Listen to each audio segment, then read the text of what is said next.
I'm so excited as it's my graduation ceremony tomorrow. Eek! And today I'm on my way to the airport to pick my mom up.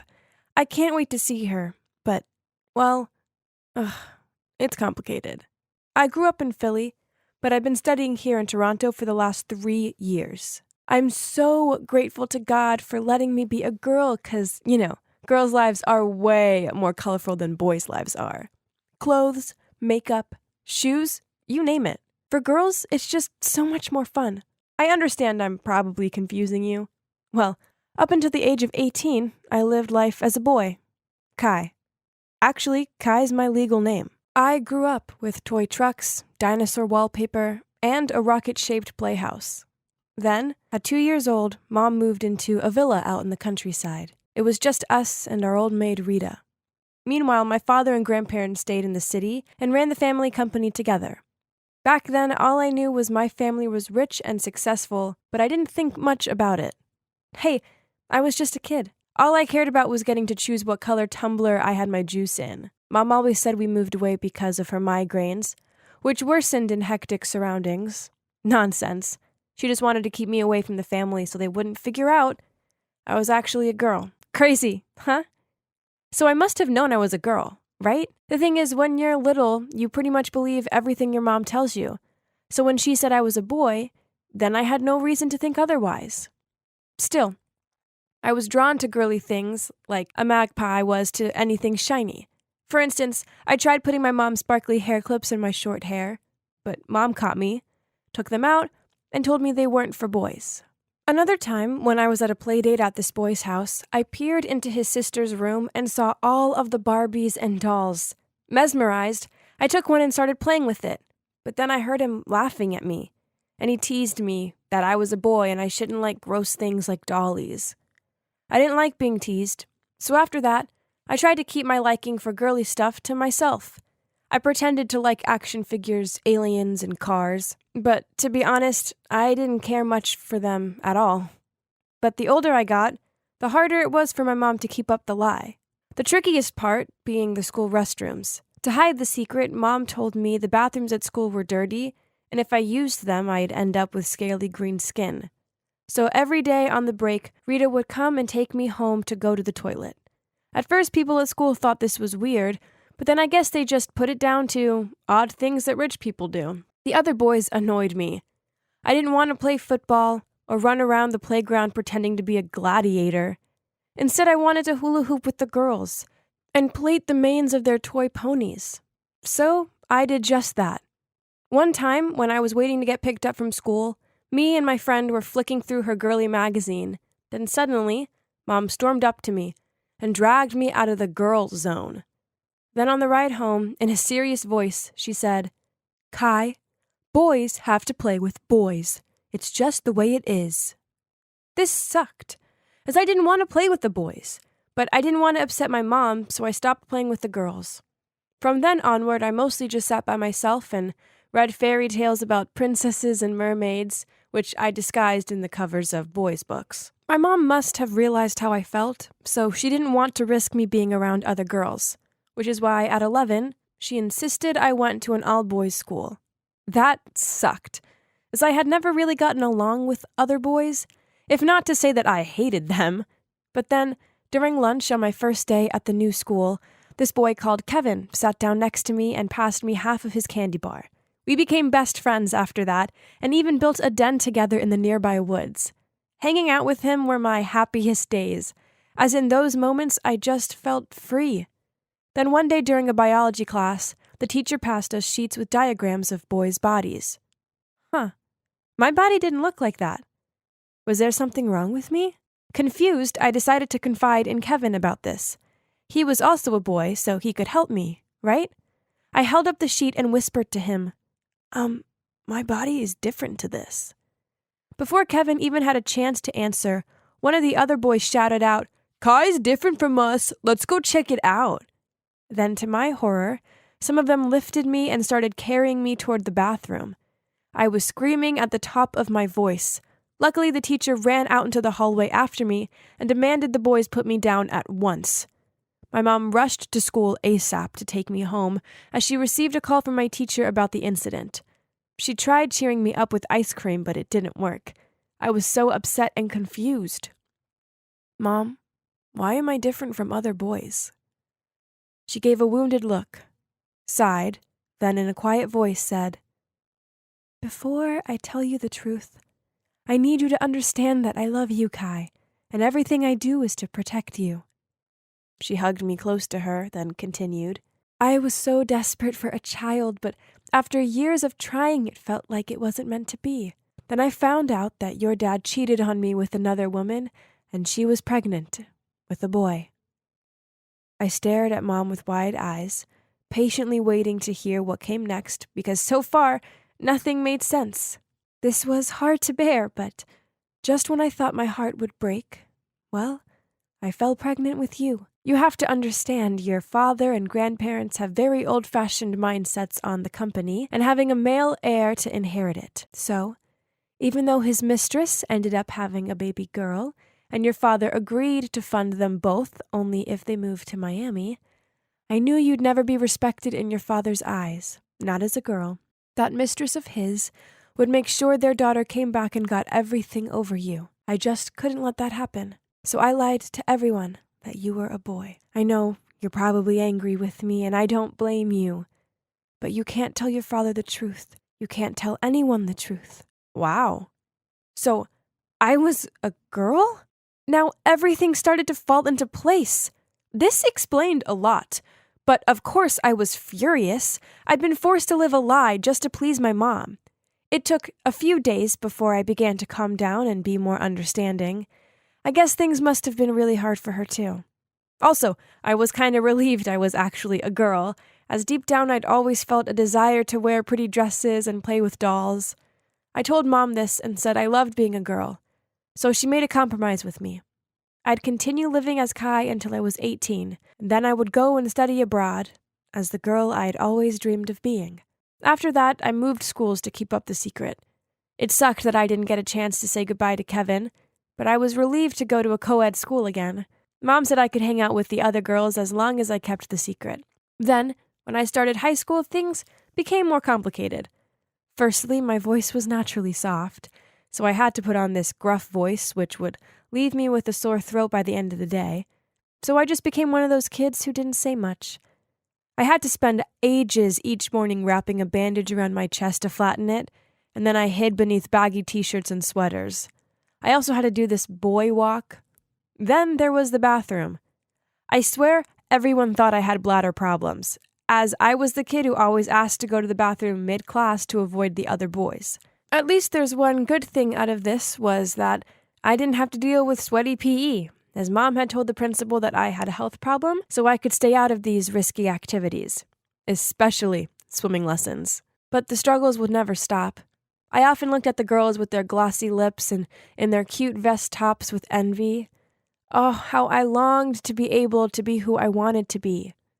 Finally, high school finished, and true to her word, Mom sent me off to a college in Canada. She sorted all of the paperwork out for me. There, I changed my name to Leanna, and I started my new, exciting life as a girl. I love long, shiny mermaid hair, so I started wearing a wig. I watched so many YouTube videos on how to apply makeup, painted my nails, wore pretty outfits, and tried walking in heels. Okay, all of these things would take some practice, but it still felt amazing. I was finally free of my old fake life, and I could just be me. But I knew my family couldn't find out the truth, as it could have catastrophic effects for me and my mom. So I still had to dress and act like Kai again whenever I FaceTimed Dad or my grandparents. Ugh. Time sure flies when you're having fun, doesn't it? I couldn't believe I was graduating tomorrow, and I was so grateful that Mom would be here to see it. When I picked her up from the airport, we both hugged and cried, then hugged some more. Through sobs, she blurted out, "Look at you! You look so different." Thanks, Mom. I smiled and wiped her tears away. Luckily, Dad's workaholic, so he didn't even ask to come. Phew, as that would have been an awkward situation. As I wheeled Mom's suitcase out of the airport, she said to me, "We just need to take some photos of you graduating as Kai to show the rest of the family." I didn't want to be Kai on my special day, but I knew it was something that had to be done. So I forced a smile and said, "Sure, Mom, but let's do it where no one else can see us. I don't want my friends thinking I've gone crazy." The graduation ceremony was awesome. It felt so good to be up on that stage collecting my degree as my true self, glossy hair and all. Afterward, I took Mom to my favorite restaurant to continue the celebrations. As I twirled a piece of pasta around my fork, I said to her, "It feels so good to live life as a girl. I was thinking, I want to go back to Philadelphia and tell everyone the truth about who I am." My mom's face dropped, and then she said something totally unexpected. "You might think it's impossible to be two people at once.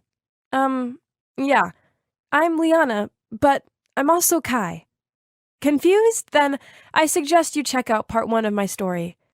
In short, my mom fooled everyone, including me, into thinking I'm a boy when actually I'm a girl, so my traditional-minded family wouldn't be lured into giving away my inheritance. Back in the restaurant, and I'd just shown my mom how I wanted to go back to Philly and tell my family the truth. "No," she shook her head. "You can't. It's not the right time." "But Mom, why? I don't want to lie anymore." "Stay here, and I'll tell your father you're doing a master's degree." "Again with the lies. I'm sick of them. I just want to be me." I let out a frustrated sigh. "I know you do, but I don't want you losing out on your future." I gave her a quizzing look. "Come on, Mom, it wouldn't be that bad." "Honey, Diamond is back, and she's adamant to worm her way into the company." Oh no. This changed things. You see, Diamond's my sassy, ambitious half-sister. My father had her with his mistress. Now Diamond was back from her studies in Australia and eager to claim what she believed was hers. Ugh. Mom continued. "She's always snooping around the house, and her attitude is awful. It's only a matter of time before she refuses to leave.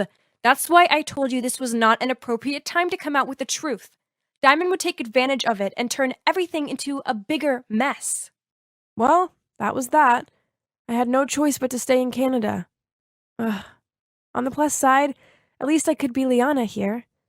Then one night, I just returned home from a party in my bodycon dress and heavy makeup when my phone buzzed. It was a video call from Mom. "Hi, Mom." I plopped myself down on my bed. "Ugh! That Diamond is a piece of work. She used my Ralph Lauren trinket dish as an ashtray. Can you believe that?" "Oh, that's awful. Have you spoken to Dad about it?" Right at that moment, I saw my father appear behind Mom, and he asked her if she was talking to Kai. Startled, I immediately took off my wig, wiped my lips onto the back of my hand, pulled off my eyelashes, and wrapped a blanket around me so he couldn't see my dress. I reappeared on screen with a forced smile and lowered my voice to say, "Hi, Dad." He coldly asked, "Why is your face so dirty?" Just on... Oh, nothing.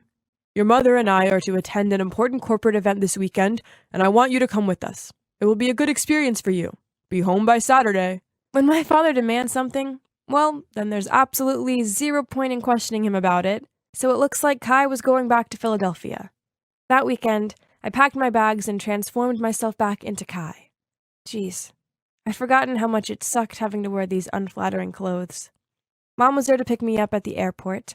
She rushed over to me and gushed, "Look at you. My daughter is so handsome." I have to admit that I was really nervous on the way home. By the time the grand house came into view, I felt like I was going to barf. I hadn't been Kai properly in years. What if I messed up, and then Dad disowned both me and Mom? Mom must have sensed how I was feeling, as she took my hand and led me inside. My father was sitting on the edge of the couch with a black coffee and a ton of paperwork in front of him. "Hi, Dad." Mom elbowed me, so I coughed to clear my throat, then in a male voice said, "Hi, Dad. Your son is back." "Yes. Hello," Dad replied, his attention still on his paperwork. Phew. It seemed that he hadn't noticed my voice mishap. After that, I went up to my room, freshened up and changed into my suit.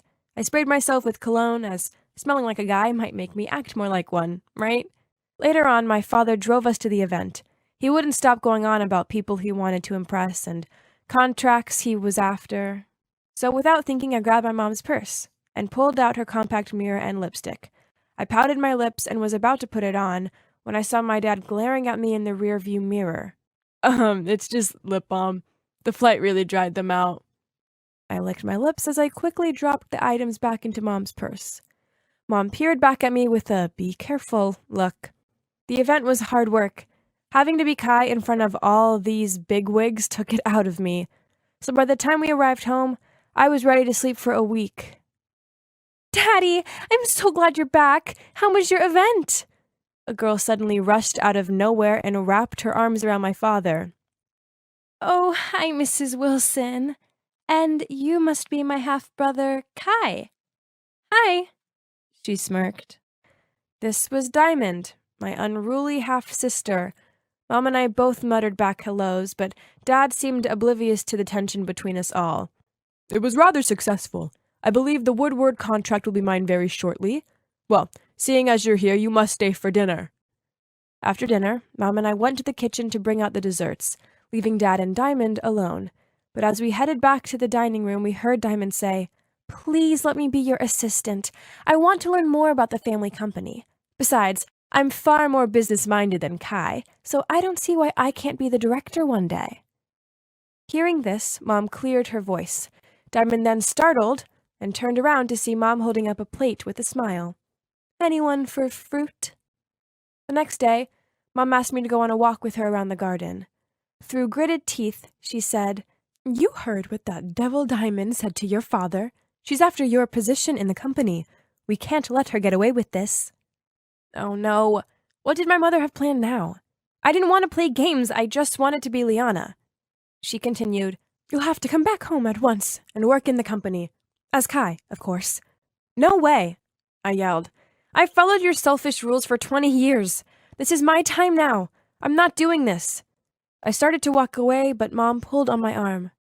"Darling, I know." She let out a thoughtful sigh. "But if you tell the truth now, then your father might disown us, which will allow Diamond to wriggle her way to what is rightfully yours. We can't let this happen. It's unacceptable." I shook free of Mom's grip and stormed off. This time she didn't try to stop me. I needed time to think this all through. I didn't want to be Kai anymore, but I also didn't want us to lose everything. I really hate doing this, but I guess it's not totally unreasonable of Mom having to pull out these desperate measures. I found my mother in the conservatory, staring thoughtfully out of the window. On seeing me, she smiled. "Oh, Kai, Mom, I'm sorry. I've been childish. I know you only want the best for me." Mom took my hand and replied, "No. I'm the one who's been asking too much of you. I've been thinking, and perhaps there's a way in which you can be both Kai and Liana." I gave her a questioning look, and she continued, "It's bonkers, of course, but it might just work." She chuckled. "Kai should get engaged to Liana." What? My mother wanted me to get engaged to myself? But then thinking about it, my mother was an expert at bringing her crazy ideas into fruition. Besides, what did I have to lose? Well, besides my entire family and inheritance. So the next day, while I was having dinner with my parents and grandparents, I stood up and announced, "I have something to tell you all. I have a fiancée, Liana. She's smart, beautiful, well-educated, and you're all going to love her. We plan to marry as soon as I finish my master's degree." Then I passed around my phone with a Liana picture on it. My grandparents seemed thrilled, and my grandpa said, "Ah, yes, it's about time our beloved grandson found himself a wife." I held my breath as the picture reached my father, and he peered down at it with scrutinizing eyes. He looked up at me, and for a horrible moment I thought he'd figured out the truth. But then he said, Good. So, when will we meet this Liana?"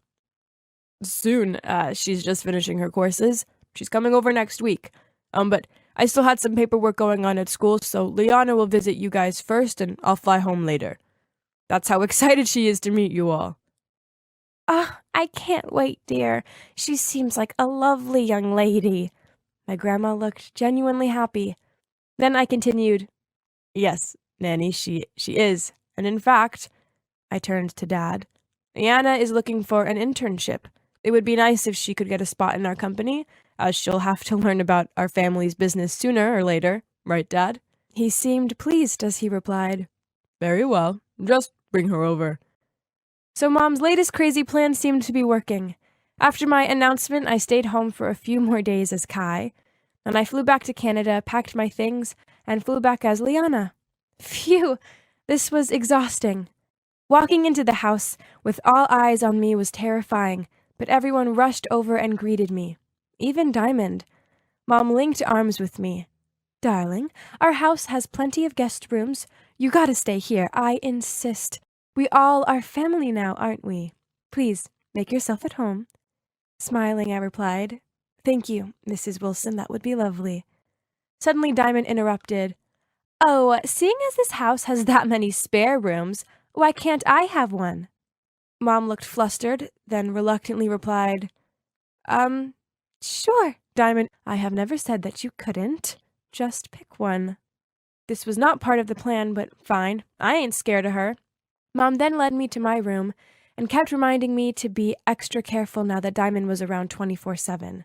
On one occasion, I was reading by the window in our home library when Diamond waltzed in and yanked the book off me. "Oh, I get it. You're only marrying that half-brother of mine for the first edition books." She winked. I took the book back off her, then politely replied, "Yes, I'll marry whoever I need to if it means getting this 8th edition book published in 2017. Oh, the glamour. Hilarious. She just sneered and walked away to hide the humiliation. Unfortunately, even at work, I didn't get a break from Diamond. Instead, I was assigned a job under her management. Ugh. One time, I returned from lunch to find the report I was working on had vanished from my desk. I pulled my desk apart looking for it, only for her to pass it to me at the end of the day. Then, with this devious grin on her face, she said, "You were meant to have this finished today, weren't you? It looks like you're in for a late one." Ugh! She was definitely more of an imitation than a diamond. And as he'd predicted, my father ended up getting the Woodward contract, and it was a huge deal. Some of the representatives from the company were coming in to discuss the project, so everyone seemed to be buzzing around like flies in preparation. Diamond ordered me to make coffee and take it to our guests. I was walking with the tray of drinks when I bumped straight into someone. Oh no, the coffee soaked his white shirt. As I muttered out a "sorry," I realized something. I knew this man. He looked really familiar. It was Kevin, my old school friend. He'd changed so much, but it was definitely him. I'd recognize him anywhere. But he didn't seem to recognize me, which I guess wasn't surprising seeing as I was dressed as a girl. I wonder what he was doing here. Oh no, I'd just covered my childhood friend Kevin in coffee, but I'm currently Liana, so he didn't recognize me, as he only knew me as Kai. Confused? Then you should check out parts 1 and 2 first. I frantically apologized to Kevin while looking around for some napkins to soak the coffee up. "It's fine," he smiled. I smiled back at him. Yep, he was the same kind, sweet Kevin. Suddenly I heard Diamond's voice. "Liana, what have you done?" Then she appeared next to Kevin and gently touched his arm. "I apologize. She's new." "It's okay. It was my fault anyway. I wasn't looking where I was going." "That's just typical of you, always taking the blame." She gave him this starry-eyed look. "Oh, so you two already know each other?" I thought out loud. "Yes, Kevin and I went to college together in Oz. I introduced him to Father for this project, as I believe he'll be an asset to it. Now run along and make some fresh coffees." Diamond gave me a stare. As I went off to make coffees, again, I wondered about Diamond. Did she like Kevin? Oh, no. That manipulative girl doesn't deserve such a sweet guy like him. Later that day, we had a meeting where my dad introduced Kevin as the leader of the project. Kevin then thanked him and started talking about his visions for this project. And it was so obvious how all the girls in the room couldn't take their eyes off him, including Diamond. Ugh. The next day after work, I followed Kevin out to the parking lot and shouted his name. When he turned and saw me, he smiled, and I instantly felt warm inside. "I have something for you, as, an apology for ruining your last one." I passed him a new shirt. I hope I guessed your size right." Thanks, you really didn't have to do this. He looked flattered as he took it from me. Yep, you have the size spot on. Impressive. His comment caused me to smile to myself. Living as a boy for years at least gave me a perk of understanding their sizes. I waved him goodbye and started to walk off, but he shouted, "Wait, is there any chance I could have your number?" You bet. I was blushing so hard by then. And after that, we started messaging each other, and every time my phone buzzed with his name, I found myself doing this gummy smile. Unfortunately, I couldn't stay in my love bubble with Kevin forever. Instead, I had to spend my days being bossed around by Diamond. Ugh. Once, she was ordering me to revise a report I'd already redone twice. Suddenly, Kevin walked over, picked up the report, and said, "Oh, this one. You've done a good job with it, Liana. No need to change anything." Diamond looked furious at being undermined, and I couldn't hide my smug look. Take that, little Miss Bossy. After she left, I thanked him for helping me out. It's fine. Hey, don't take much notice of Diamond. She's just intent on impressing her father. If she causes you any more problems, just come find me, okay? Oh, what a sweet guy he was. But one afternoon, I walked into the office kitchen to make myself a drink and saw Diamond and Kevin having a serious chat. On seeing me, Diamond said to him, "I'm sorry, Kevin. You needed to know the truth." Then she gave me a snooty look as she passed me. I wonder what that was about. I was going to ask him, but before I could, he just left without so much as a glance in my direction. Okay, that was weird, but maybe he was just busy, right? That evening, I messaged Kevin and asked him if he wanted to go for a jog in the park. He agreed, but when he showed up, he could barely meet my eye. "Kevin, what's wrong?" He was silent for a moment, then shouted, "Why? Why did you lie to me? Diamond told me how you're engaged to Kai. Why did you lead me on?" I, um, I, I sputtered out, but he just tutted, then walked off. I stood there speechless and wondering how I was going to get out of this mess. If this wasn't bad enough, as I was on my way home, my phone buzzed. It was a message from Diamond. "Leave the house and the company by tomorrow, else I'm telling Kai the truth." Of course, I just ghosted her dumb message, and true to her word, the next day, my Kai phone went off. It was Diamond telling me how Liana was cheating on me. It was crystal clear she wasn't going to drop this. Some days later, my father asked me to go to dinner with him, so he could get to know me better before I married his son. I thought this was sweet of him, so I agreed. Besides, this was a great opportunity to test the water, figuring out if he's ready for the truth yet. We had some small talk over the appetizer. Then suddenly, Dad put down his fork and asked me, "How is Kai? It's such a shame to admit, but we've grown distant over the years, and it was all my fault. I know I haven't always been the best father." He trailed off. "Kai's good," I replied. I guess it was now or never to say what I wanted to. Actually, he's really happy in Canada. And, well, he has these big dreams of becoming an architect." "Oh, I didn't know that." He lowered his head. "I just thought he'd want to inherit the company one day." "His heart isn't in it. He's so afraid of telling you as he doesn't want to disappoint you." He was silent, and I worried he was going to yell at me, only he didn't. Instead, gave a thoughtful sigh, then replied, "Very well. I respect Kai's decision, and I will support him on whichever path he chooses." This was totally unexpected from him. I was so overwhelmed, I left my seat to hug him, and I told him I'd pass the words to Kai. Now I finally knew how much Dad loved Kai, which means he loved me too, right? I just needed to find a good time to tell him the truth. The next day, on my way home from work, I received a frantic phone call from Mom. Turns out Diamond had told everyone in the family that I'd cheated on Kai. As I was trying to figure out what to do next, Dad messaged my Liana phone and demanded I come home at once. On the way home, I thought about what I was going to say to him. Geez, this was terrifying. If it went wrong, Mom and I could end up disowned. I knocked on his study, and in a serious tone, he said, "Come in." Then on seeing me, he continued, "Liana, Diamond seems adamant you are liaising with Kevin behind my son's back. Please explain yourself." I took a deep breath, then blurted out, "The thing is, I'm not cheating on Kai because, well, I am Kai." Then in Kai's voice, I continued, while slowly took off my wig. I was never actually a boy. Instead, I'm a girl, but Mom didn't want me losing out to Diamond, so she made me pretend to be a boy." He was so shocked. He leaned back in his chair and almost tumbled backward. I explained to him why Mom and I did what we did. It was such a relief, finally having that weight off my shoulders. I knew Dad needed some time to digest this avalanche of information, so I put my wig back on and went to find Mom. She was pacing her bedroom in anxiety. "I've told you to be extra careful around Diamond. Now how are we possibly meant to carry out this plan?" "Don't worry, Mom. I had found a way to resolve this mess." I comforted her, but didn't let her know that I'd told Dad the truth yet, as that would just make her even more anxious.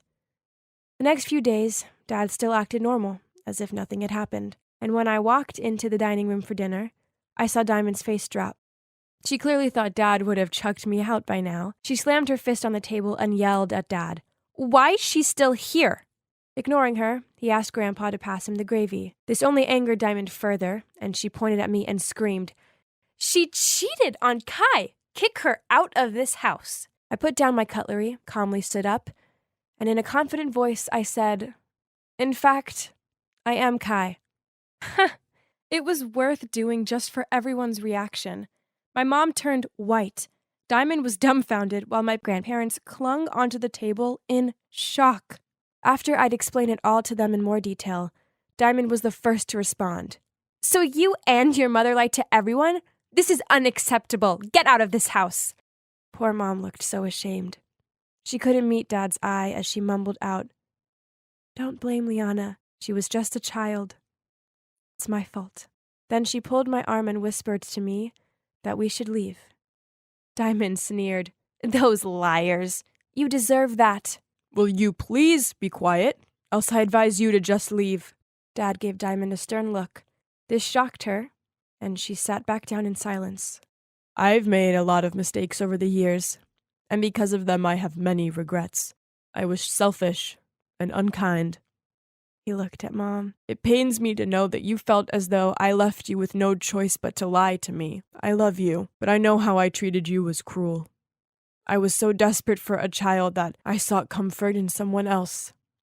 I know I wasn't there for you and Kai, Liana, when you needed me. Now, if you'll let me, I want to make amends." Diamond jumped up to her feet so fast that the whole table wobbled. She screamed out, "This is nonsense!" and stormed off. So, that sure was eventful. But finally, everyone knew the truth, which meant Mom and I didn't have to lie anymore. And best of all, I never had to pretend to be Kai ever again. The following week, I was roaming around the house when I saw Diamond in her room, packing. I stepped in, and she said, "I'll be out of your sight in a blink. Don't worry. I'm leaving for Miami." I knelt next to her. "I don't want you to go. After all, we're sisters." She gave me this wide-eyed look. But I was horrible to you. You must have been through so much being forced to live as a boy." "Yeah, it was hard at times, but it's okay. I can be me now." I smiled. "I know I was mean. I'm sorry. I guess I've always felt like an outsider. I know my mom wants me to claim what's rightfully mine, and I felt so pressured because I'm no match for Kai." "Don't worry about it. We've all done things we regret. Besides, Kai's gone, so you can just be you. You're a great businesswoman, although you might need to tone down a notch on the bossiness." I chuckled. "Come on, sis. Let's get you unpacked." When we'd finished, I hugged her and said, "Oh, as for Kevin, I think we should fairly compete for his heart."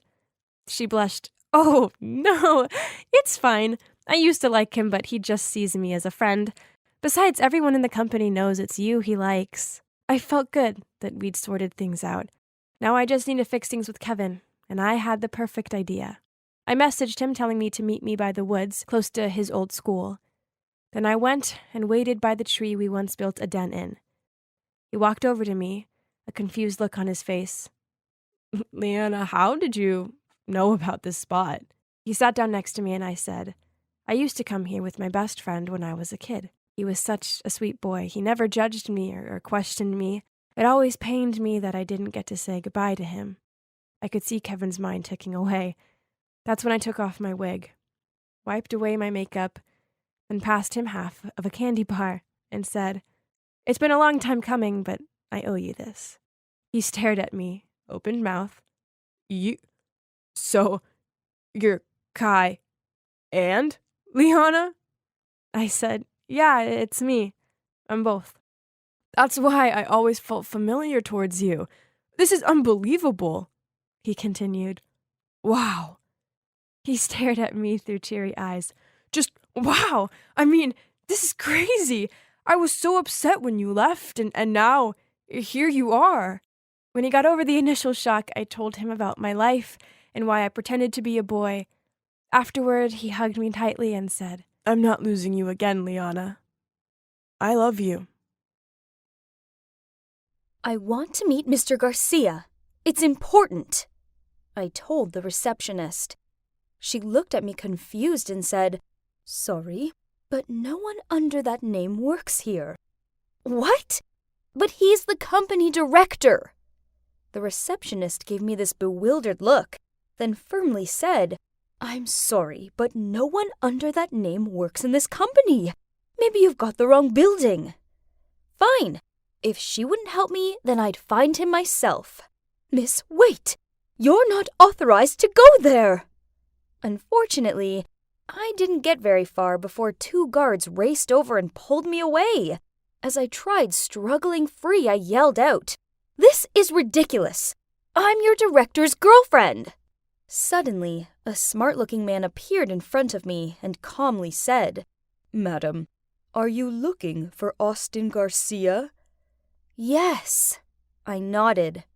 The man sighed, then continued, "Austin did work here, but I fired him months ago. I have no place for someone with such lazy, carefree attitude in my company." I stared at this man open-mouthed. Oh no. So he was the director, not Austin. So, my boyfriend had been lying to me from the start? When the guards led me out of the building, I saw people gawping at me, and I overheard one of them say, "Oh my God, another gullible girl got scammed?" This couldn't be happening to me. Austin was my super successful, rich and handsome boyfriend. There must have been some mistake. He couldn't possibly have scammed me. Could he? I was showing my housemate Sarah the amazing designer bag Austin bought me when he walked into the room and slouched onto the couch. Okay, so what was with his glum look? "Babe, it's just that my company has this big project on. I invested $100,000 already, with a 5 times return expected by the end of the year." Wow, what a huge project. I felt so proud to have such a perfect boyfriend.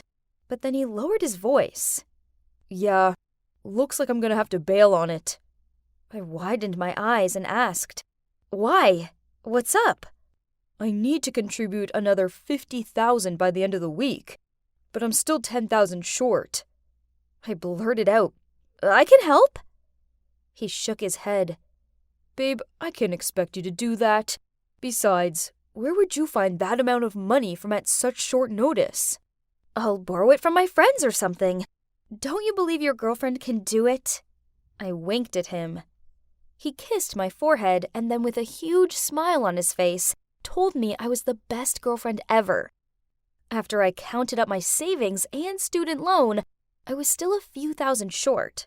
So, I told a couple of my friends that my parents had been in an accident and I needed money urgently to pay for their hospital fees. I know lying was lame, but I'd pay them back soon, so what would it matter, right? But then a week after I'd given Austin the money, he showed up at my house looking completely bummed out. He told me he'd met an unexpected problem and now he needed another $15,000, else he'd lose everything.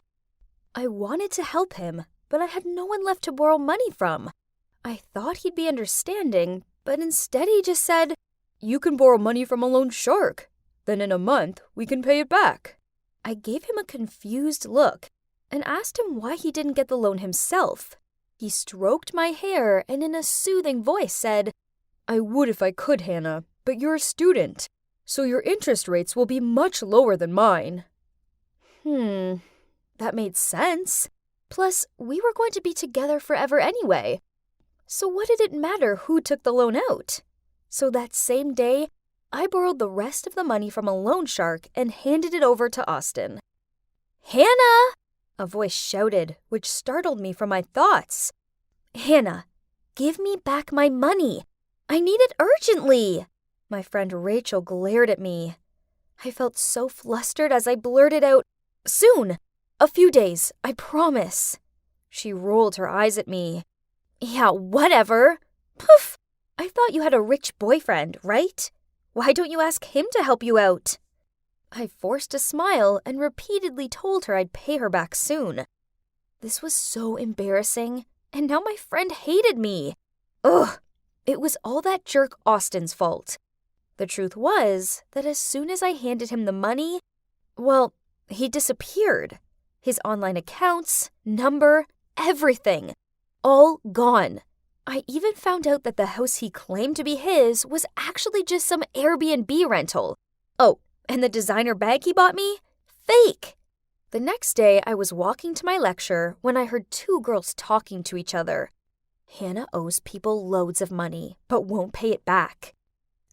Isn't she always boasting about having a boyfriend? I lowered my head and hurried past them. This was so humiliating. I needed to figure out a way of finding that jerk Austin and making him give me my money back. Oh, who could that be? Maybe it was Austin with a perfectly reasonable explanation for everything. I ran to the door and opened it. Oh, it's just some strange girl. "Where is Austin? Tell him to come out here now!" she yelled. "And you are?" "His victim! He tricked me into giving him all of my savings!" She pushed past me and stormed inside. "Austin, stop hiding from me and come out!" I pulled the girl's arm and asked, "Hold up, he also tricked you?" She looked at me with wide eyes. Oh gosh, Austin's such a pro scammer! After that, we sat down and she explained everything. Turns out she's called Leah, and Austin scammed her out of $50,000. OMG, that was so much money! Austin is a real jerk. Suddenly, my housemate Sarah and her boyfriend Weston walked in. "Hey, look! I won this Tales of Suspense Volume 39 in the horse race bet the other day. You know, it's super rare." Weston was so excited showing Sarah his new precious comic book, while I forced a smile at them both, then quickly dragged Leah up to my room. There's no way I wanted Sarah knowing that I'd been scammed. Entering my room, Leah suddenly said, "Hey, do you want your money back?" I nodded. "Of course I do, but now I don't even know where he is." She gave me this sly smile as she told me how Austin adored the Marvel Universe, and that comic Weston had could be used to lure him in. So we went downstairs, waited for Sarah to go into the other room, then we asked Weston for his help. At first he refused, but then we offered to split the money with him 3 ways. Eventually Weston agreed, and so, game on! Starting off, Weston posted it on a comic book marketplace for half the price it was worth. Only $150,000! Unsurprisingly, it wasn't long before that snake Austin slithered into his messages. Great! We arrived at the meeting spot super early and hid behind a bush. 30 minutes later, and Austin still hadn't shown up, and I had a dead arm. Ouch! I whispered to Leah, "Do you think our plan was leaked?" She grabbed my shoulder and shushed me. Austin had arrived. He took ages to check the book, really carefully. When they finished the exchange, I jumped out of the bush and shouted, "Austin, there you are! Where's my money?" His eyes widened in terror, and he quickly tried to run off the other way, but Leah jumped out in front of him. She sneered and rolled up her sleeves, stepping towards him. "There is nowhere for you to run, jerk!" Austin was terrified and stepped back. Then I ran up behind him and snatched the comic out of his hand. "Girls, look! He turned pale and immediately turned and hurried away. He even lost a shoe en route, but he didn't dare to stop to pick it up. It was so hilarious watching him hobble off. Thank you so much, Leah. It felt so good to get revenge. Anytime. We clinked our glasses together. Girl power and all. Ugh, my head hurts so bad. Where's Leah? I guess she must have gone home. I went over to my closet. Where's the backpack with my money in it? I frantically turned my room upside down looking for it. Could it be? I called Leah, but there was no answer. That was it. Leah and Austin were definitely the same. Why did I have to be such a gullible idiot? There was a loud banging on the door, so I opened it. 2 huge guys were standing there. Hey, beautiful. Pay us back soon, or else.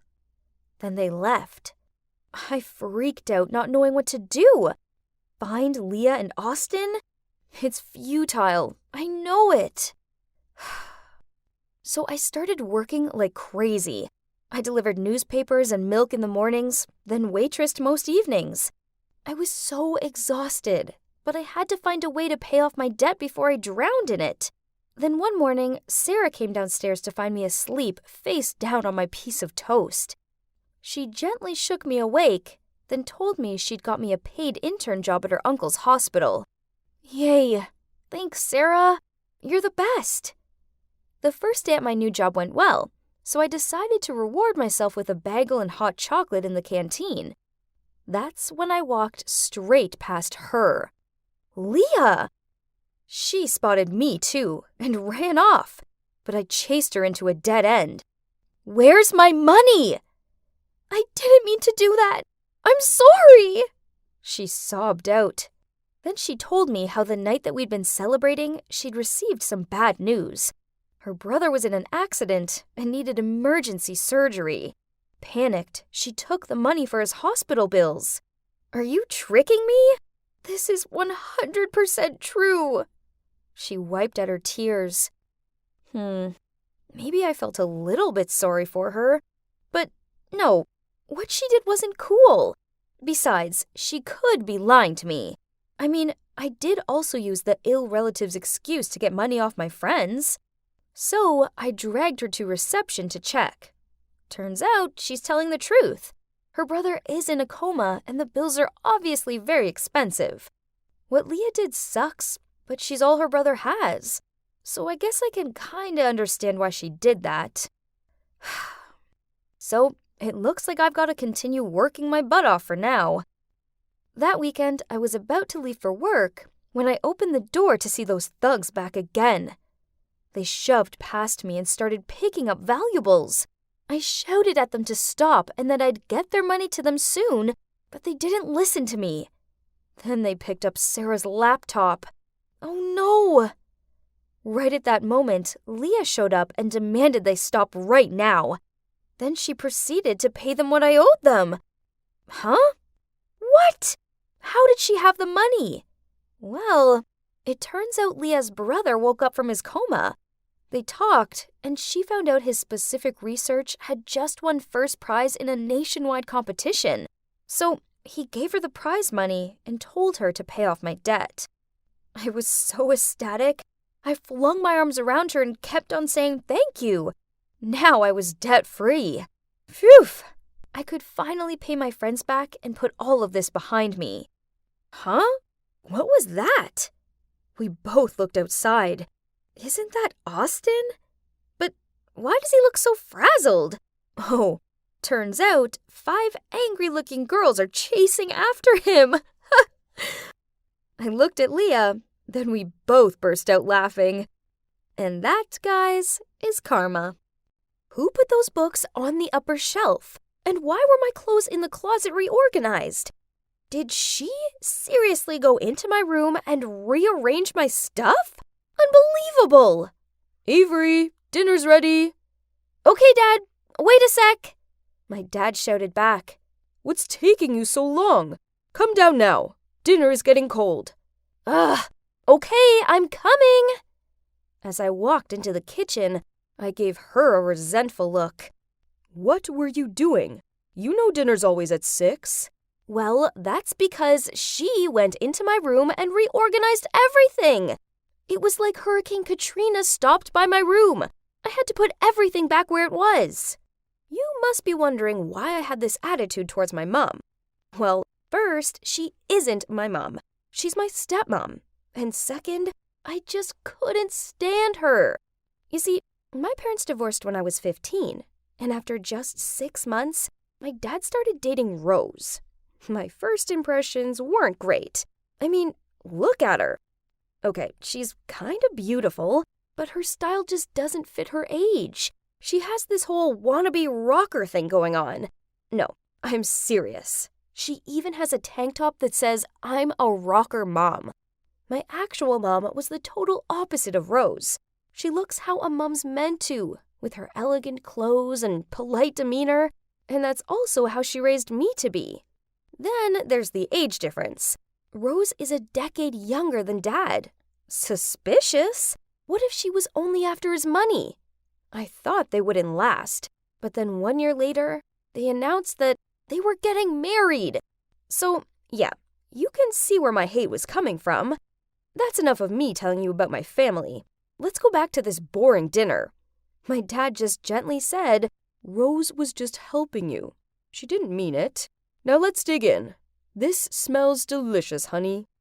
Ugh, whatever. I rolled my eyes and sat at the table. I looked down and couldn't believe my eyes. It was spinach and sausage lasagna, Mom's signature dish. How dare Rose copy it? First, she rearranged my room, and now she wanted to replace my mom? Talk about a real-life evil stepmom. No way I was going to eat that.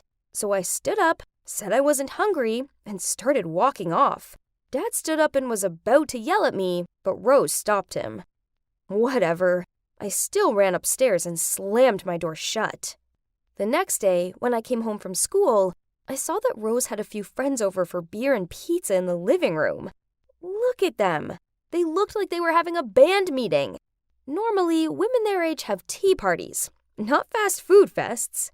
"Hey, Avery." Rose greeted me. I just ignored her and went upstairs. But suddenly, I heard one of her friends say, "What a stubborn kid. Doesn't she have manners? If I were you, I would show the kid who's the boss around here." Jesus, her friends were awful just like her. Whatever, I didn't care what they said.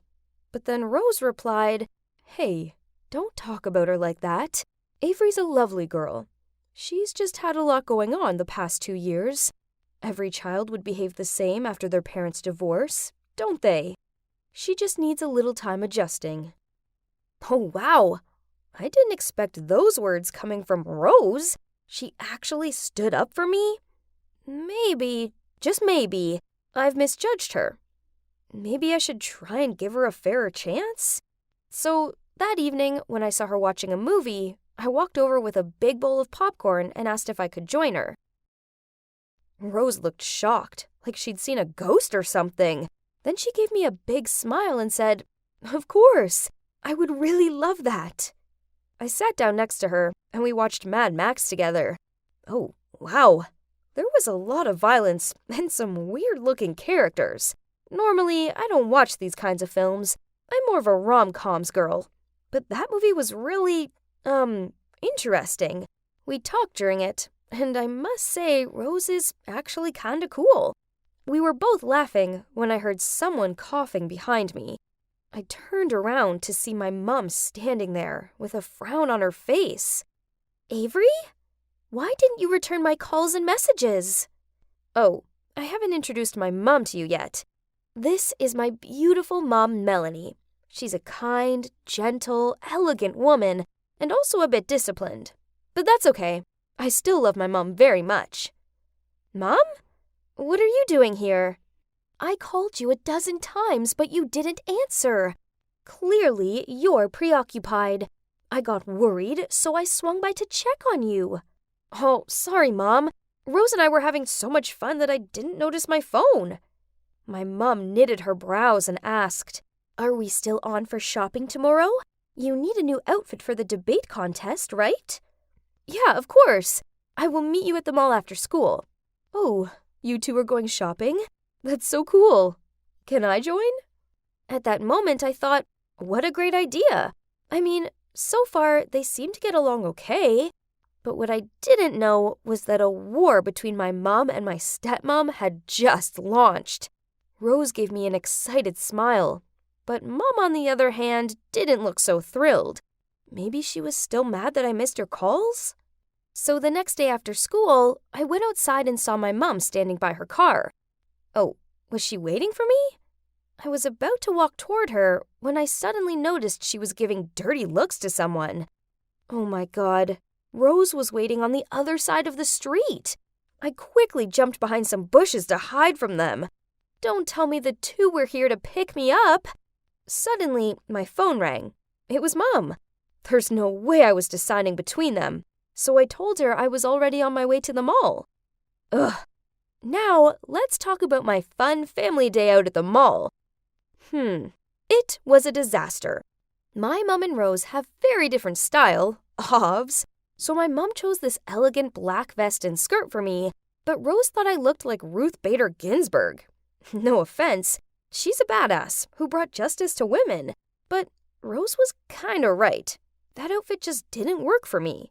Then Rose chose this red dress for me. But, oh man, that's kinda revealing. They were constantly dragging me from this shop to the other like they were playing tug of war. And I was the freaking rope. I couldn't handle it anymore.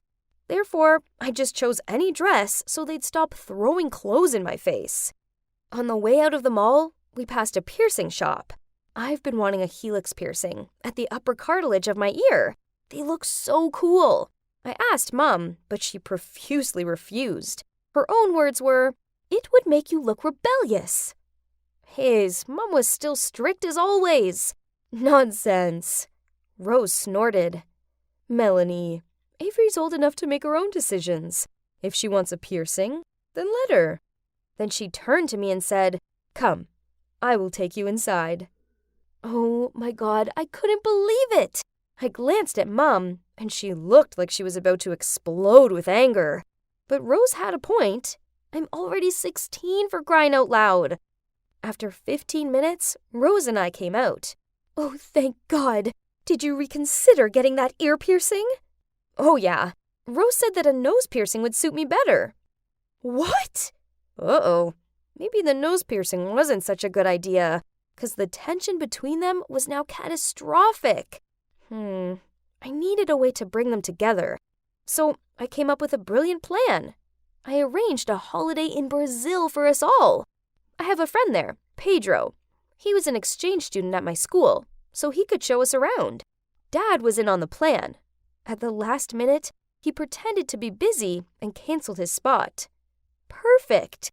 Now Rose and Mom would have plenty of bonding time. As soon as we walked into the hotel lobby, they started fighting over who got to share a room with me. What's wrong with them? We just landed in Brazil. So I took the keys from the receptionist and told them they were sharing, 'cause I'll be by myself. Then in the evening, after we all got some rest, I waited for them in the lobby. Man, what's taking them so long? Suddenly, I saw two women walking over, and they were pushing each other. My God, it was Rose and Mom. I tried to keep calm and said, "Jesus, can you two please stop acting like kindergarten kids?" Mom sneered. Well, Rose over here took a 45-minute shower while I urgently needed to use the bathroom. You know how sensitive my stomach is. Rose rolled her eyes. That's because I have a strict beauty routine to follow. At least you got some sleep. I didn't, thanks to your bulldozer snoring. I certainly did not. Then they began to stare off like two UFC fighters. I shouted, "Enough already! Listen up. I just made a dinner reservation for you two to get to know each other better. I have plans with Pedro, so I'll catch you both later." They were about to refuse, but I gave them this really intense look. Well, at least you're having fun. You two should hit a bar. Nothing can top some Brazilian bars. No drinking, and be back by 10 p.m. tops. Yeah, I know. Have fun. I waved at them and left the hotel. The next morning, I saw them talking to each other. Actually talking, not bickering. So I walked over to them and asked, "Well, how was dinner?" Then they told me it was actually really great. They were able to put their differences aside and got along. Success! So now I could enjoy the rest of the trip. After breakfast, Pedro came by to take us on a hiking trip in the forest. It was so wonderful. The fresh air, the birds singing. Well, maybe except for the heat and the mosquitoes. Pedro wanted to bring us to this spot he said was perfect for watching the sunset. Awesome!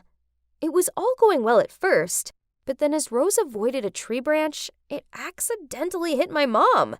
My God, you hit me on purpose, didn't you? What? That's absurd. I was just avoiding the branch. Oh, please, as if. Are you saying that I'm lying? Hey, guys, stop it. Let's be more understanding and talk things out. Like how you did it last night, okay? That's when I found out that they were just pretending to be friends so that I didn't set up any more dinners for them. Oh my God, unbelievable! After their friendship act was exposed, they began speed hiking, like they were in a competition or something. But yep, after only 15 minutes, they were exhausted and couldn't even stand straight anymore. I began to shout at them. "This is great! Your dumb feud is ruining my vacation!" Then I walked away to avoid them, but of course, not too far. As I walked, I tried to think of another plan to get them close. Then I realized I'd wandered further away from the group. Okay, Avery, don't panic. Pedro had given me a map of the forest. I just needed to get to that marked X. It sounded easy. Trust me, it wasn't. I walked for hours and still couldn't find the spot. Oh no. It was getting dark, and I was totally exhausted. I sat on the ground and couldn't hold back my tears. I was about to lose hope when I suddenly heard Rose and Mom's voices. Oh, great! I was lost and could still hear them arguing in my head. I must be losing my mind. But wait. Suddenly, they appeared from behind some trees. It was really them. I couldn't believe it. I ran into their arms and gave them both the biggest hug ever and cried like a baby. Before we went to the airport to head home, Pedro came to say goodbye. Thanks for the hiking trip and also carrying out my plan. No problem. Your plan was definitely crazy, but it totally worked. After you went missing, they actually teamed up to find you. They helped one another when one tripped down or got exhausted and kept each other motivated. Pedro grinned at me, then continued. I too was freaking out when I didn't see you at our meeting point. Luckily, I still found you. Oh yeah, I forgot to mention that pretending to be lost was a part of my plan, but what I didn't expect was to actually get lost. Thank God for Pedro. And you know what? After that incident, my mom and Rose grew close. Actually, a bit too close, I think. They even sometimes hang out without me. Can you believe it? Turns out, even though they have two very different personalities and styles, they still have one big thing in common. They both love me. Hey! Been trying to find you at school today. I have big news, and it's bad. Real bad! Don't leave me hanging. Mom says we're defo moving to California by the end of the month. What? No way! That's a 2-day drive from here. Yeah, I know. But Mom's marrying David. The same David that's scared of spiders, cockroaches, and everything? Yeah, that guy. He's been trying to get her attention for ages, sending her flowers, playing the guitar on her porch. Then last week, he even climbed up the oak tree so he could hand her flowers through the bedroom window. Okay, that's kind of creepy. Ew. Tell me about it. But you know, the worst part is I have to transfer to another school. No. Lisa couldn't move away. Who would I sit with at lunch? Who would I watch corny movies with? Ugh, we've been besties for years. We couldn't just be separated like this. No one would ever understand me like she did.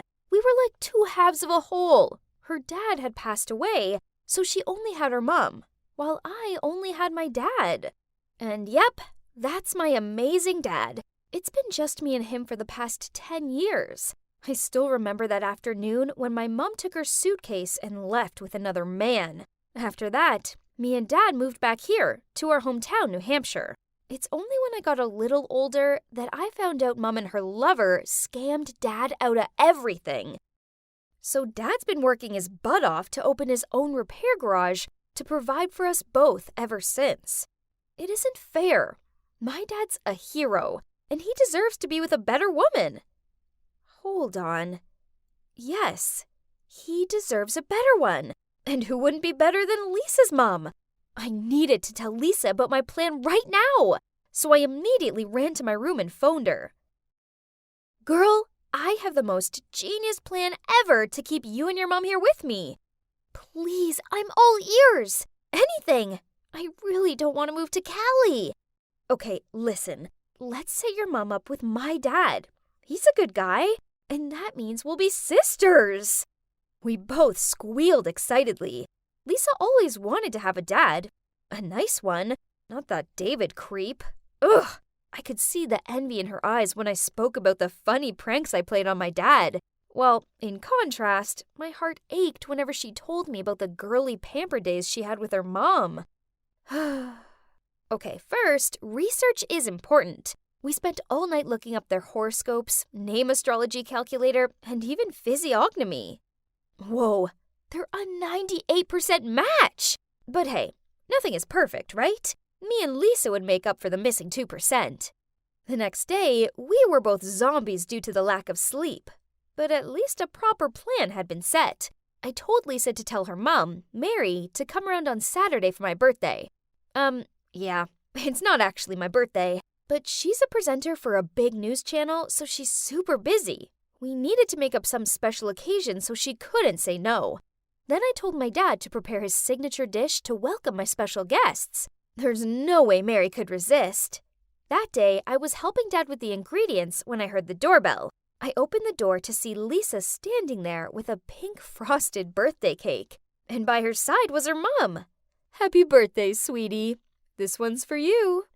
Oh, something smells good. And so familiar. She continued. Hello? Mary? Jack? Why are you here? For Erin's birthday. And you? I'm her father. And FYI, today isn't her birthday. Yeah, jerk. Mary said under her breath while rolling her eyes. Excuse me?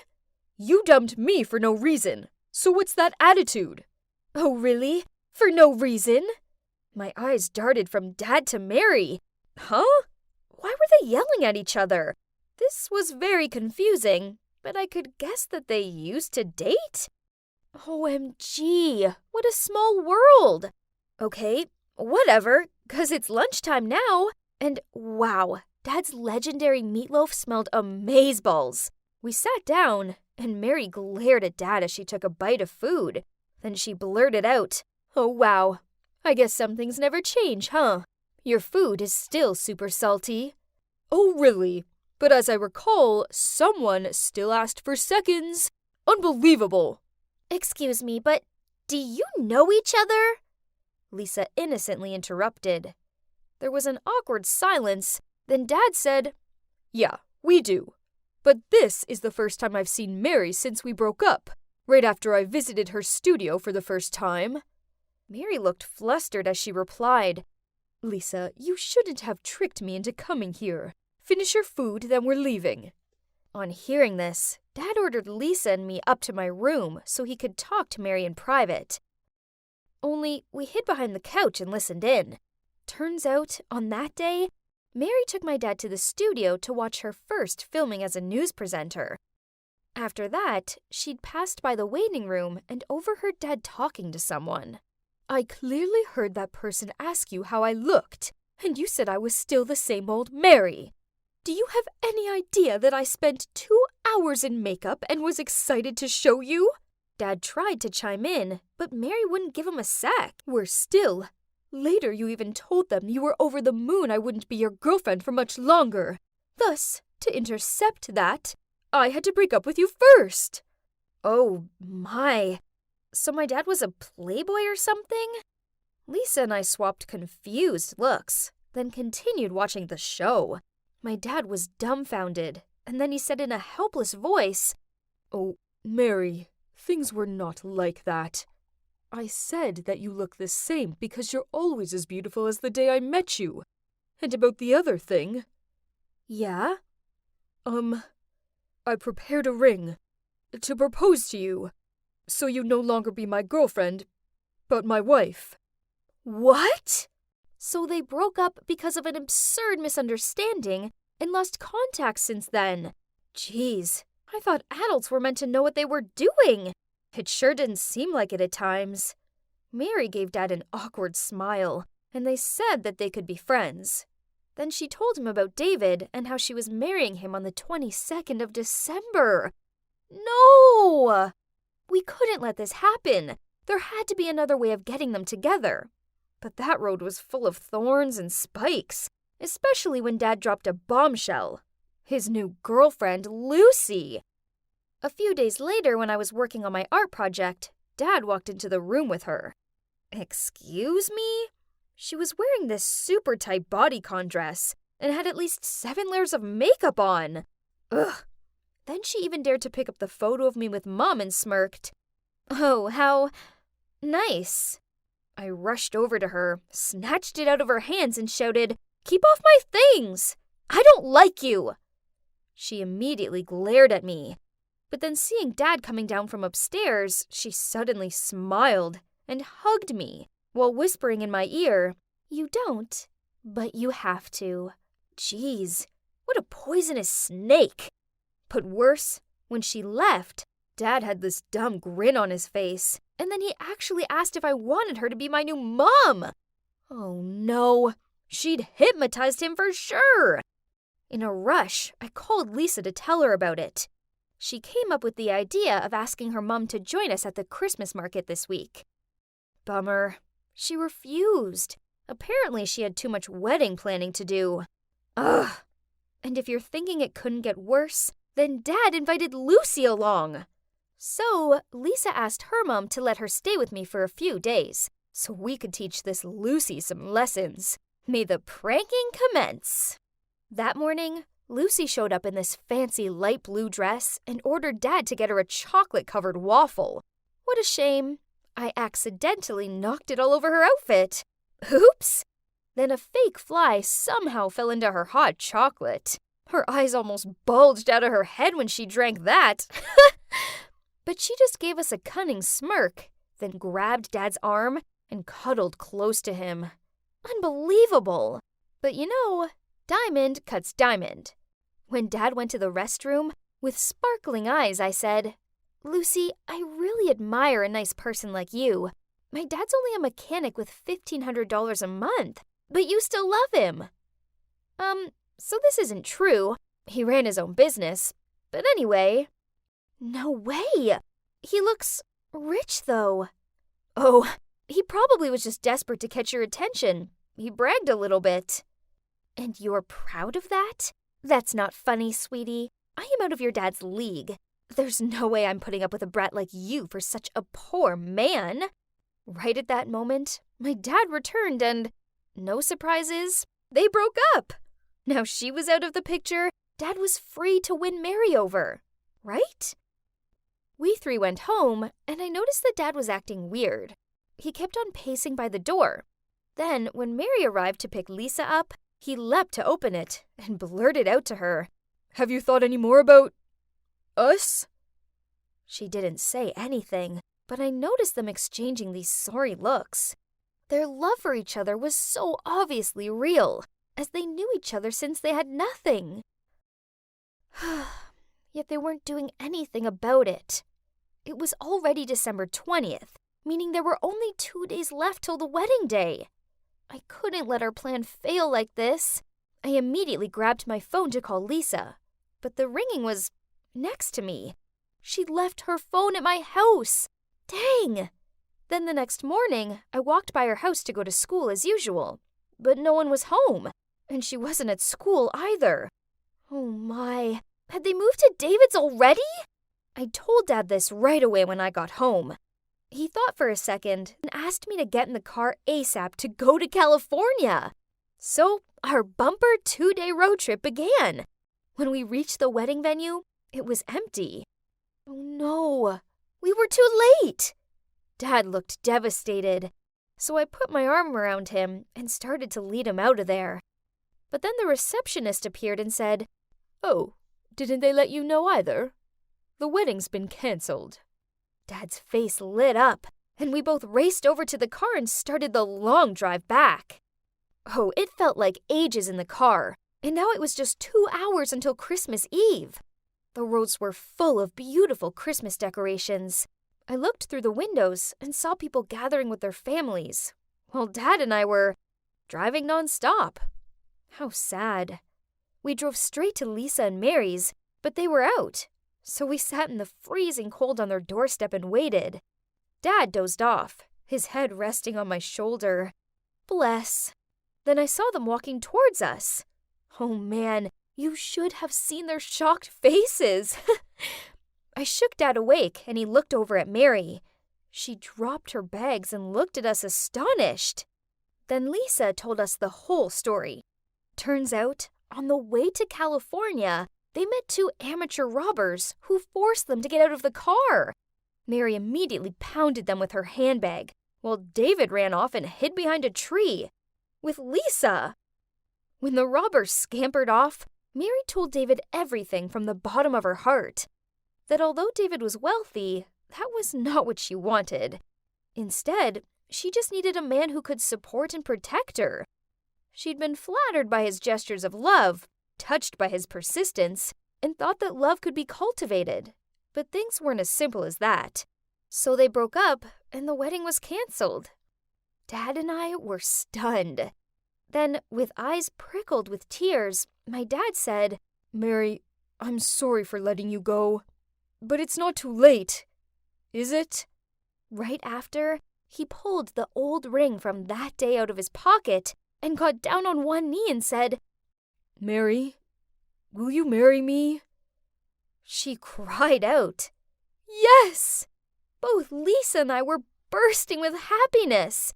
So now we both have a mom and a dad, and we're pretty much sisters. Yay! This is the warmest Christmas ever. This? Or this one? Ugh, this is such an impossible decision. It's my senior year, so I wanted this last prom to be the most memorable. I wonder which guy will ask me to prom first. Adam's cute, but he's so hot and cold with me. Then there's Devin, the school's hottest swimmer. Oh, and I also heard rumors that Ethan, the most popular jock in school, was planning to ask me to prom at the next baseball game. My buzzing phone broke me from my thoughts. It was a message from my friend Donna saying, "Phoebe, have you seen the news? Lockdown starts tomorrow." Oh my God, this couldn't be legit. Could it? What about prom? Then I received another message from the prom committee. "Due to the current rule changes, unfortunately, prom's been canceled." No! Unbelievable! My prom! It was another message. Geez, I was getting sick of them. I hoped it would be Donna telling me this was all a joke and prom wasn't canceled, but no. I glanced at it and saw a text message from Jacob, a classmate I never spoke to. That's weird. Curious, I opened the message.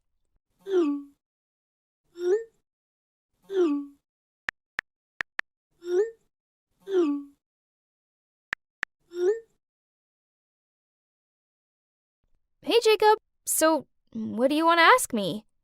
"Hi, and, can you help me model for a moment? I'm applying for the Art Institute in Chicago, and the application deadline is tomorrow. But I need to submit a drawing." I'll be posing for you to draw? But I've never modeled before. This sounds super important. Shouldn't you ask a professional? Well, don't worry.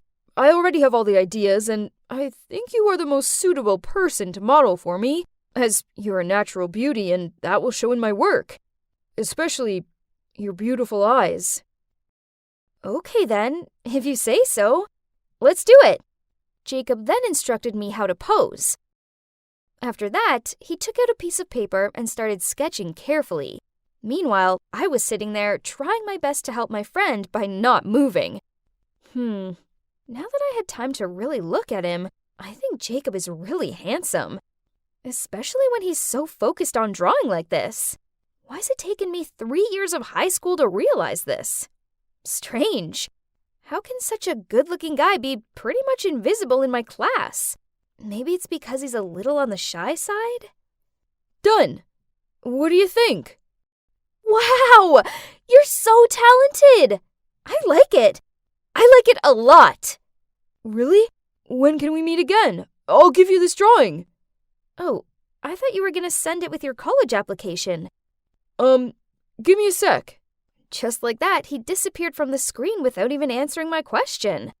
After a while, Jacob returned with a picture frame in his hand. Then he put the picture he'd just drawn of me in it and hung it up in his room. In the meantime, I'll hang it here, so it's safe and, well, I get to, see you every day. Why did he say it like that? He's totally making me blush by now. What about your college application? Actually, I submitted them already. So, you tricked me? I'm sorry, it's not like that. Actually, I wanted to ask you something else, but because I'm really nervous, I ended up blurting out that I wanted you to model for me instead. So what exactly do you want to ask me? If you don't talk, I'll hang up. Wait! I know it's canceled and all, but I don't want to spend the rest of my life not knowing your answer. So, if I asked you to go to prom with me, would you say yes? I don't know. Only when I receive an official invitation will I consider it. I was giggling to myself at this point. Our class's shyest guy was being so genuine.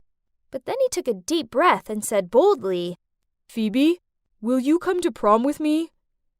Aw, I have to admit, I was really touched by Jacob's invitation. So I replied, yes! Dinner's ready, hun. Oh, that's my mom calling. I gotta go. Yeah, you go eat. Thank you. I've received the answer I needed anyway. I gave him my cutest smile and then ended the video call. Swoon? My heart was fluttering. After that moment, I couldn't stop imagining how great it'd be. Only if we weren't stuck in this stupid lockdown, Jacob would have escorted me to prom and, oh my, imagine how perfect we would look together. Such a pity. Now all I could do was just think about him all day. A few days passed, only Jacob hadn't contacted me. Not once. This made me antsy. I was constantly checking my phone. Then there were times I was so close to texting him first. But for what reason, though? I had nothing to tell him. Aha! Got it! Phoebe? What happened? Jacob, I've screwed up. Calm down and tell me what's happened. I almost burned the house down. Huh? What? What did you do? I forgot to turn off the stove while frying the eggs. You see? Does it look like crime scene evidence? What have you done to the poor pan? That worked a treat, as after that, we video chatted almost every day and talked about all kinds of things, from our dreams for the future to our favorite puddings. On the one rare day we didn't chat, I felt myself feeling restless. Is it possible that I was lovesick? One time, while I was standing in the garden talking to Jacob, Nancy, my gossipy sister, caught me. Expectedly, during dinner that night, Nancy told my mother that I had a boyfriend. Ugh, what a snitch. Why did my mother give birth to me and her as well? Fine. And FYI, my mom is one of those super strict types of parents. Phoebe, what did I tell you? Before graduation, you can't date. Mom put her fork down and gave me a serious look. but we're just friends. No buts. From now on, focus on studying and stop contacting him. Understand? Annoyed, I stormed off to my room. That night, I couldn't sleep a wink. I longed to hear Jacob's voice so badly. I missed him. Then, at midnight, I somehow ended up picking up my phone and texting him. I know it's late, but are you awake? I'm so stupid. Of course he wasn't going to be awake at this. Oh, it's Jacob. I'm awake. You want to talk? So he called me, and we talked in whispers so no one overheard me. I told Jacob about the argument with my mom. He advised me not to be angry with her because she just cared about me. Then he said, "On your birthday this year, I'll come over and prove to your parents that you've chosen the right person." Choose the right person? What do you mean? I mean, will you be my girlfriend? I was still feeling somewhat confused when he suddenly started singing. But darling, just kiss me slow. Your heart is all I own, and in your eyes you're holding mine. I love that Ed Sheeran song. My heart melted with each word Jacob sang, and I found myself softly saying, "I do." Oh my God, he's officially my boyfriend now. This was so exciting. I just wish I was back at school to show him off. We secretly chatted every day, and he was the ray of light in my boring days during the lockdown. But then one day, he didn't reply. I didn't think much of it at first. You know, maybe he was busy drawing or something. But then, when the day was coming to an end, and I still hadn't received a reply from him, I started to freak out. Was he sick? Only at past midnight, he finally messaged me. "I'm sorry. I feel kinda down today, so I couldn't talk to you." Oh no, why was he so sad? Hearing this, I couldn't be patient anymore. So I called him right away, over and over, but the only response was a long beep, then followed by a text a little later. "I don't want you to see me in this state. I'm sorry." What was wrong? He was always such an optimistic guy. Something really terrible must have happened to make him feel like that. Feeling anxious, I continued to call him, until eventually he gave in and answered. Then he told me what was wrong. Lockdown was the final straw for his wearing parents, and now they were getting a divorce. I felt so sorry for him. Oh, how I wished I could have run to him right away. He actually only lived a few blocks away from me, so we planned to sneak out to see each other in the park. From a distance, of course. The plan was that I would open the door on the sly to run outside, while Mom was in the kitchen. "Phoebe, what are you doing?" I... Come inside and set the table.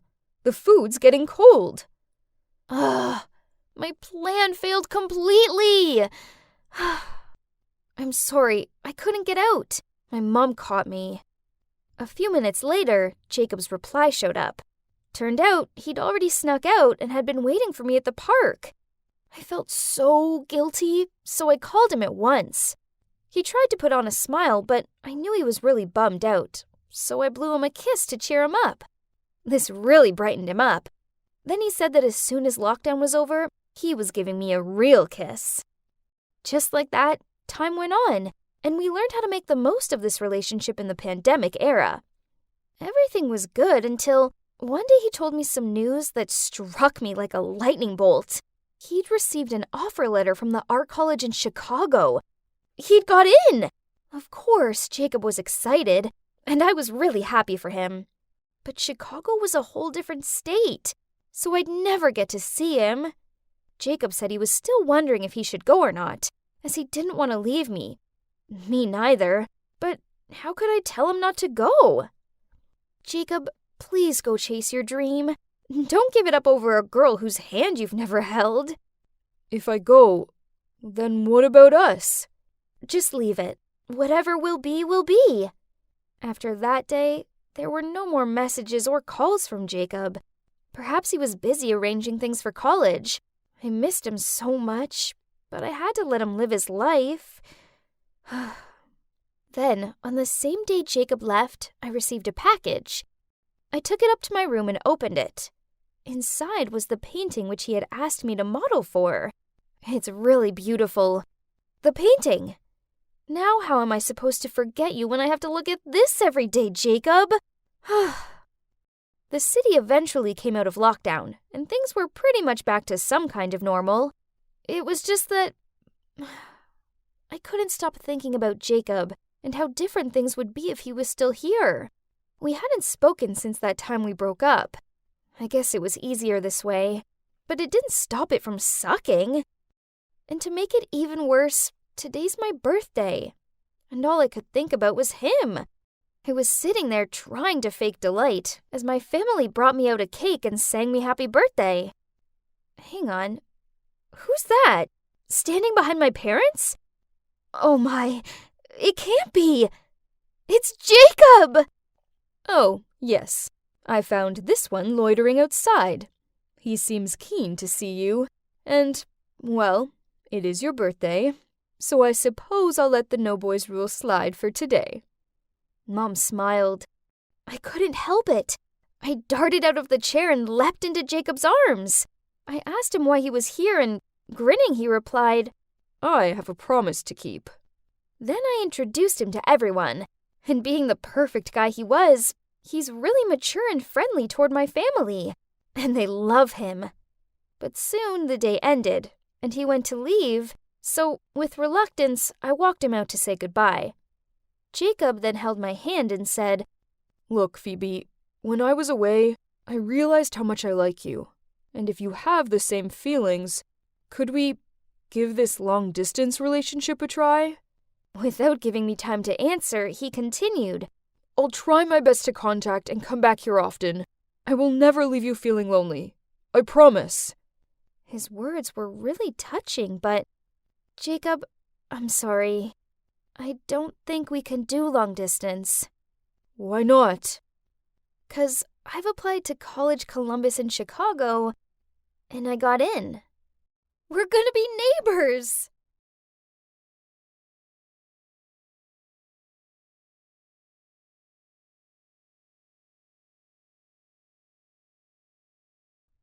Hey, what exactly do you think you're doing?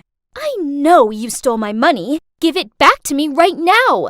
Yeah, give it back to Sophie. That's her allowance. What money? I don't know about any money.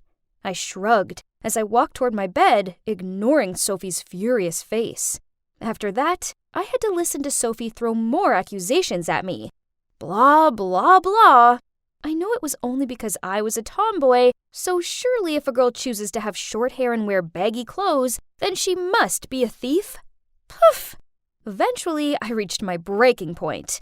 Quit with the accusations. I didn't steal any money. I didn't even know you had money. I know you took it. If you don't return it to me this instant, then I'm gonna tell Miss Hopkins.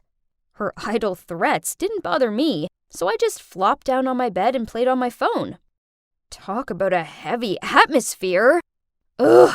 Then I saw them all frantically checking their phones and giving each other confused looks. So I took an earpod out and heard a phone ringing from over by Sophie. Isn't that your new phone, Sophie? Why don't you pick it up? What? No! Sophie stuttered, while Bella and Carly stared at her, all confused. I walked over to Sophie's bed, lifted the pillow, and yep, there was a brand new iPhone 13 Pro Max. So, Sophie, if there's nothing wrong with your brand new phone, then why did you feel the need to hide it so badly and not answer my calls? She nervously chewed on her nails, then blurted out, Fine, I spent all my allowance on a new phone. I knew my parents would be livid that I spent it so quickly, so I thought it'd be easier to blame you, since you're new and look kinda intimidating. Nice. I stared at her. You could have, found someone dumber to mess with, as I already see right through you and your dirty schemes. But whatever. Girls, I'm sorry. She gave Bella and Carly pleading looks. Please forgive me. They both shook their heads and told her that she'd have to ask Miss Hopkins, the dormitory supervisor, for a room change. else they'd tell everyone what she did. So Sophie angrily packed, then moved out. When the room was Sophie-free, Carly and Bella apologized to me, then helped me tidy up my stuff. I smiled at them. No worries, it's cool.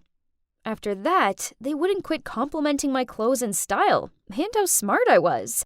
This was flattering and all, but I kept my chill exterior. That weekend, the school took us out on some woodland activity day. Our teachers organized a treasure hunt and divided us into groups. I ended up with Carly, Bella, and these 2 other girls. The teacher handed Bella the map, and she held it up the wrong way. "I think this map's broken." I chuckled, took it off her, then using the first clue we'd been given, I quickly found out that we needed to walk 100 steps east and find a tree by the lake. Turns out, all of the other clues were as easy peasy as the first one. And soon we'd finished the game. In first place. Everyone was gawping and clapping at me.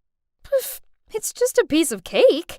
We were on our way back to the dorm room when Carly sidled up to me and said, "Hey Sam, you did great today." "Oh, it's nothing. Puzzle games are my cup of tea." "Hey, I have an idea. Let's form a detective team, as our school still has a few cases unsolved." "That's a good idea. With the Sherlock Holmes minds of ours combined, nothing is impossible." Then the 3 of us looked at one another and laughed. I gave a nod in agreement. I mean, a detective agency sounded kind of fun. And that's how the CSI detective team was born. It stands for Caroline, Samantha, Isabel. Of course. At first, everyone laughed at us because they thought this group was nonsense. But then, the math exam was stolen, and through our expert investigation skills, we linked it to none other than Aubrey, the top student in the class. Hey, we even caught the creep who broke into the school to spy on the girls. And it was only a matter of time till everyone began to recognize our talents. One day, the 3 of us were standing at the locker when a series of message alarms rang out. It turns out that our school's confession page has a new post claiming that Liam, the most popular boy at school, was seducing, then defrauding numerous girls. They also posted some of the love notes Liam had slid into the girls' locker to manipulate them into giving him money. The message showed, "I can't wait to take you on a special date, but my debit card won't work. If you lend me yours, I'll make our date unbelievable. I promise. X." OMG, this is unbelievable. At that moment, I felt a tap on my shoulder, and I turned around to see a sullen-looking Liam standing there. "Please, you've gotta help me. These are all false accusations. Please help me find out who did this." And of course, all of us nodded immediately. No one would refuse to help a boy as cute as Liam. Oh, I mean, we're the school's famous detective team, so how can we ignore this? Right? Yeah, right. I rolled my eyes. I didn't blame Carly for liking Liam.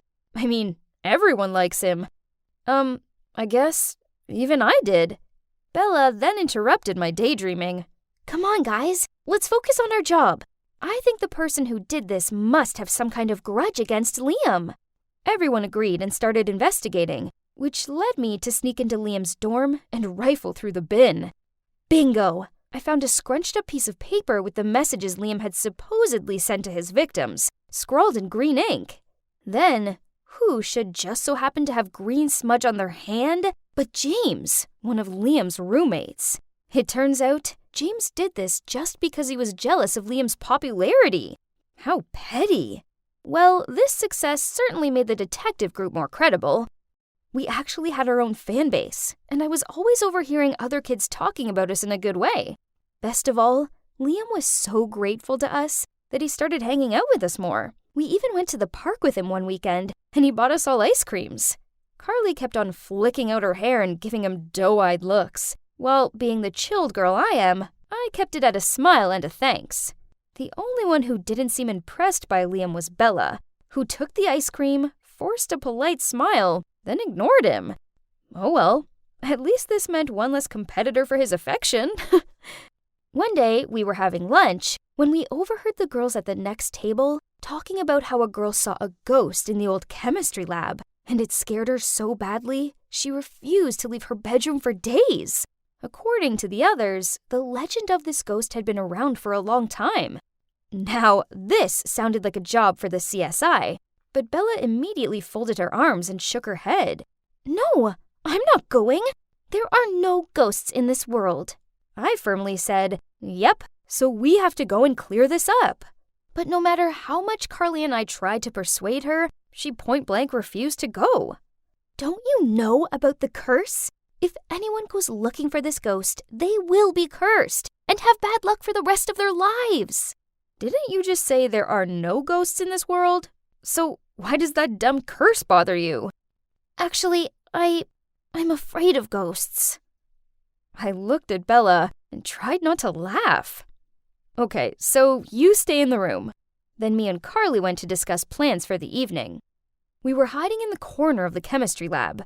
Jeez, it was boring in here, and I was kinda hungry. I should have brought snacks. Suddenly, a cold wind blew past us. It made me all goose-pimply. Carly shook my arm and whispered, "Sam, let's go back to the dorm." "Shh!" I heard something. Footsteps. Then I felt a touch on my shoulder. I looked at Carly. Then we both screamed and bolted for the door. Thud! We hit something and fell to the floor. I scrambled to get up and saw Carly with her eyes closed and praying. "Please, ghost, please forgive us." "What are you doing here this late?" I looked up. It turned out to be a frowning Miss Hopkins. Yep, we both ended up getting a week's worth of detention for sneaking around at this hour. Ugh.